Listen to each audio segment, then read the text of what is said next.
So what you're going to do is you're going to open up Chrome. You're going to go to this link. Just Google OneDrive installation.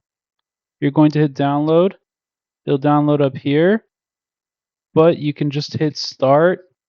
It'll allow you to sign into your email. I can't do that right now. You're going to go to the bottom right here, and then you're going to hit this little cloud icon. It'll show you everything that's synced already, so you have a good idea of what's synced. You're going to go to settings next. Once you go to settings, you're going to go to the top where it says sync and backup. You want to turn all these on. Then you can go up here and it'll allow you to choose what you want to sync and download. You can also buy more storage. I know this was quick. I'm learning Premiere Pro. I'm not too good at this.